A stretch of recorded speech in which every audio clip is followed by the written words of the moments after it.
Kalau ada bid tebal tetapi offer tipis dan harganya tidak naik-naik, itu cukup bahaya. Tandanya mereka mau jualan di dekat-dekat harga sini.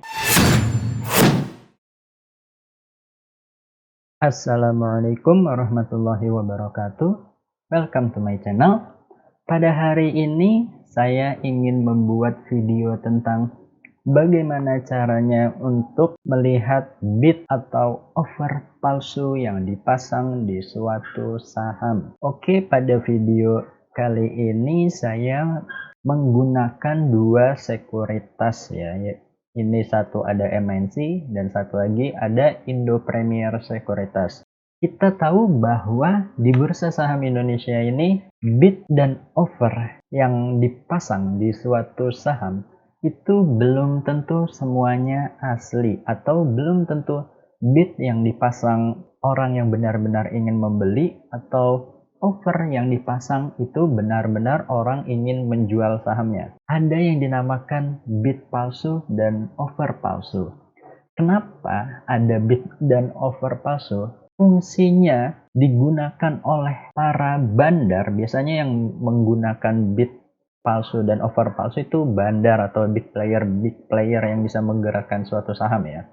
Jadi fungsi dari big player atau bandar membuat bid atau offer palsu itu fungsinya adalah untuk mengecoh psikologi dari retail-retail yang baru masuk di bursa saham Indonesia ini. Ya, kita tahu bahwa pada saat kita pertama kali masuk ke dunia saham, kita hanya mengetahui kalau bid banyak itu berarti orang banyak ingin membeli, sedangkan offer tipis berarti yang jualan dikit, atau kebalikannya, offer tebal berarti orang banyak yang mau jualan di saham ini, sedangkan bid tipis berarti orang yang mau membeli di saham ini itu sedikit. Pada saat pertama kali masuk ke dunia saham, kan kita hanya tahu itu ya. Tetapi setelah kita mendalami lagi ilmu di dunia saham, ternyata ada juga yang namanya bid dan offer palsu untuk mengecoh para retail unyu-unyu sehingga psikologi mereka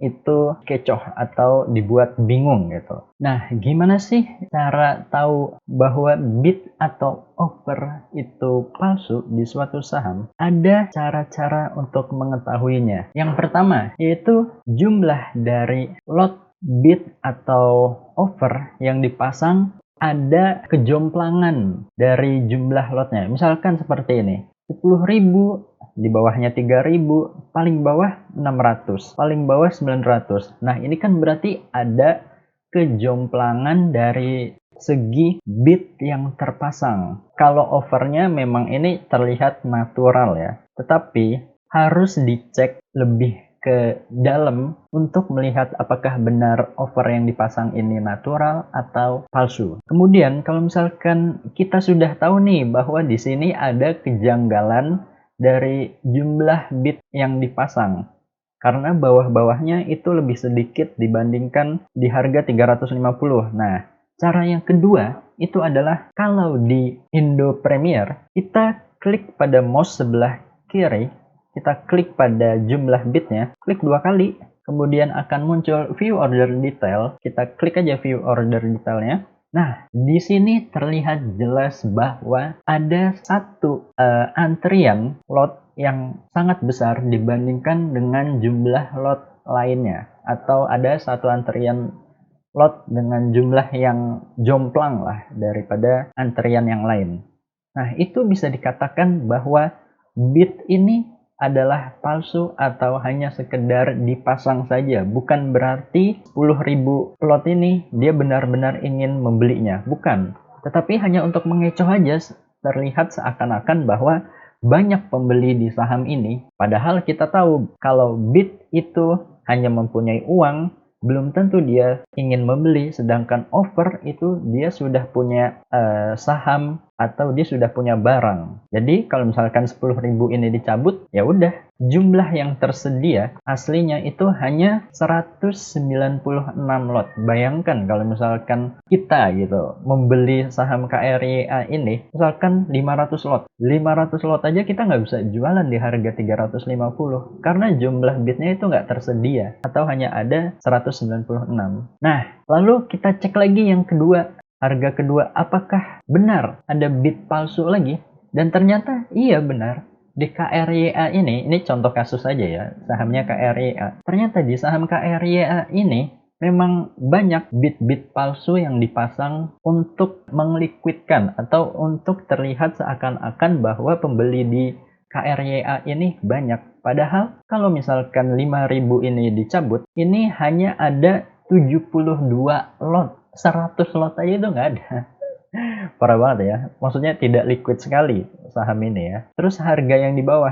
Bener gak sih ada lagi dari fake bidnya? Dan menurut saya 1.000 ini juga fake bid. Karena jumlahnya jomplang dibandingkan dengan bid yang lain. Jadi itu ya, yang pertama kita lihat dulu apakah ada kejomplangan dari lot yang dipasang. Kita lihat bawah-bawahnya, apakah bawah-bawahnya itu sama atau berbeda. Kalau misalkan jelas berbeda, ini bisa dipastikan bahwa ini adalah fake bid yang dipasang. Lalu yang kedua, kita masuk ke antriannya, kita lihat antriannya. Benar gak sih apakah ini fake bid? Setelah kita masuk ke antrian dan ternyata benar, 10.000 ini hanyalah ganjelan semata. Lalu ada juga yang ketiga itu kalau misalkan bid yang dipasang dan ternyata waktunya sama, misalkan jam 14.24.59, itu detiknya itu sama-sama 59, itu bisa dipastikan bahwa